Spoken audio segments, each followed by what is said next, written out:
Well, Kirk, throughout the super season, we're going to catch up with you regularly to get some explanation on law interpretations, and hopefully when the club season starts, that flows on to a more flowing game. Yeah, Let's just talk about to start with some of the priorities that have been set this year, and we'll start with the tackle and the obligation of players to get away from the tackle situation. How do you expect that to happen as a referee?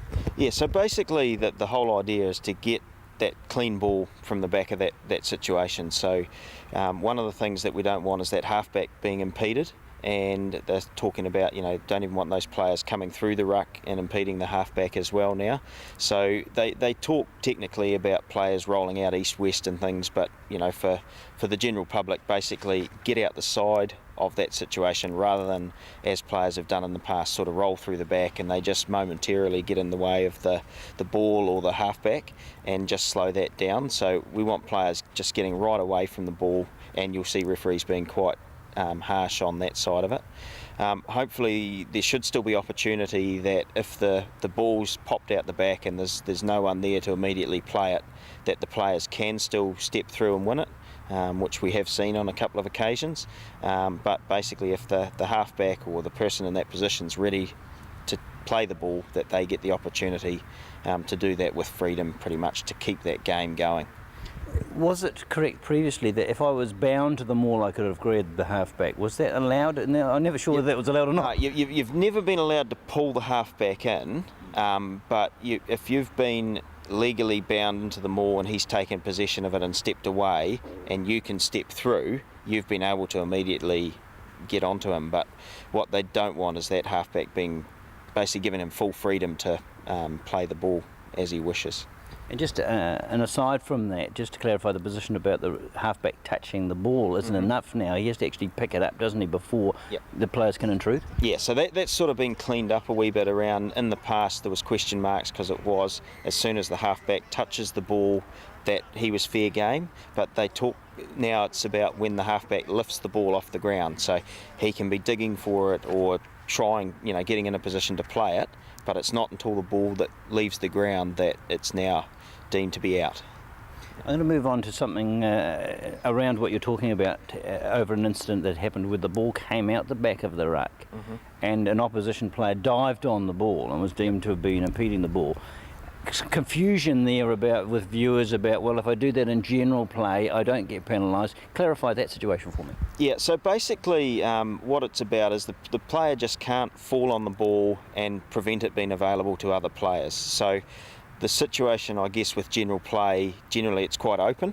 So that player's free to dive on the ball, but they must play it immediately. So they can either get up and run with the ball, or they must release or pass the ball immediately to leave it free for everyone to play with. But that player in close proximity to the ruck type situation, you can't fall down on the ball and prevent other players from having the freedom to play it, is probably the difference there. Right, so it wasn't the actual act of falling on the ball, it was the act of preventing it from being played, so, irrespective of where it is on the field. Yeah. So, we can go right back in through the law book and things and define that, but for all intents and purposes, if you fall on the ball, you're denying the opponents in particular an opportunity to play the ball, therefore it should be penalised. All right, let's move to the second point, the tackler assist. What are referees looking for the tackler assist? First, define what a tackler assist is. Yeah, so I guess the common misconception is that any player who tackles the ball carrier to the ground is a tackler. In law, there's a bit of a difference, and we talk about the tackler assist, who is the player who has basically assisted the tackle, but that player hasn't gone to ground themselves. So they must make sure they get completely away. So the tackler in law is the guy who's made the tackle and gone to ground with at least one knee. So he's got the freedom to get to his feet and play the ball from any direction. But the tackler assist, who has stayed up on his feet, he must then go back round through the gate of the tackle and abide by the laws the same as any other arriving player, effectively.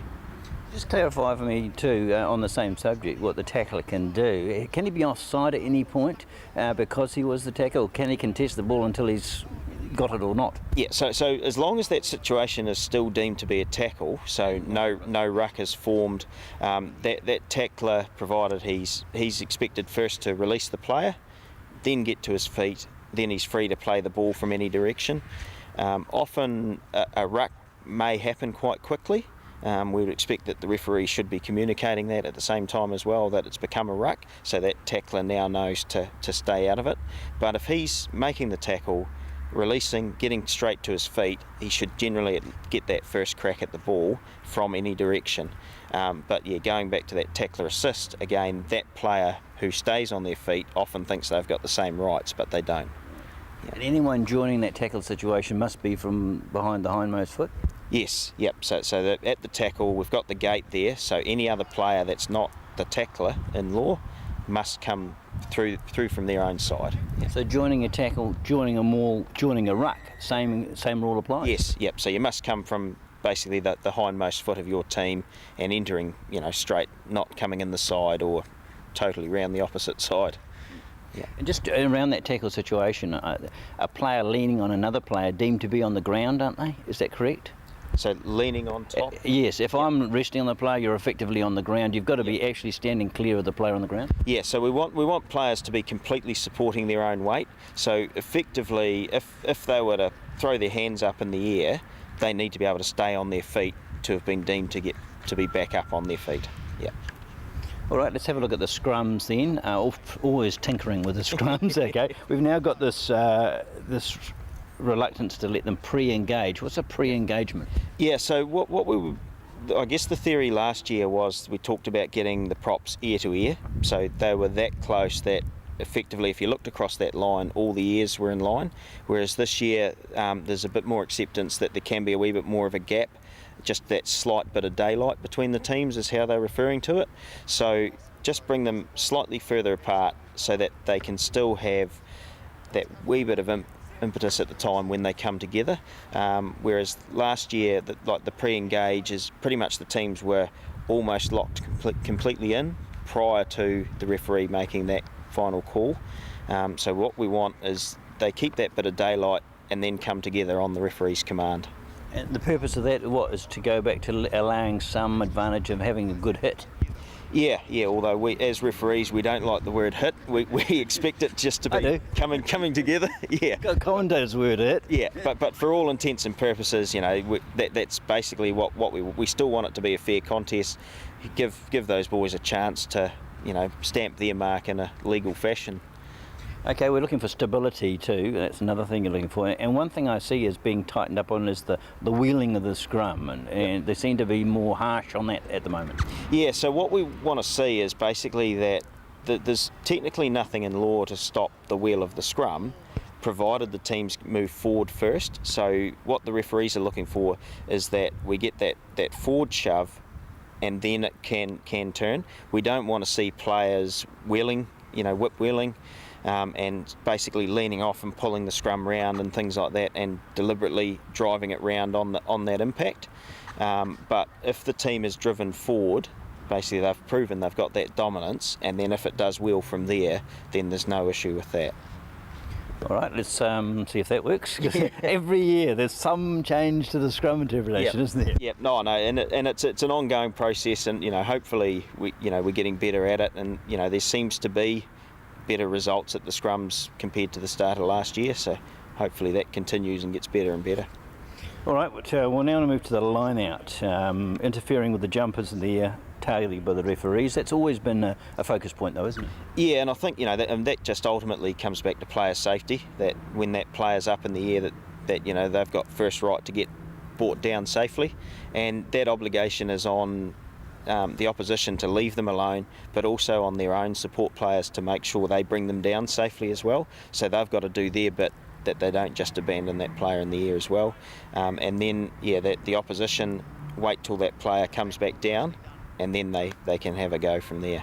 And explain how I can legally sack, just to refresh our memory on that, because it's a fine line between too late, leaving it too long. So give me some guidelines on that. Yeah, so really, that sack should happen immediately and be a complete one-on-one situation, so that the jumpers come to ground, then the defending player basically gets him straight away and takes him to ground once he's landed. Once we get into that situation where we've got more players bound in there, that maul can happen quite quickly at that situation as well. If we end up with those players from both teams bound onto that player, then we've got the maul situation. So really just that immediate one-on-one situation is fine.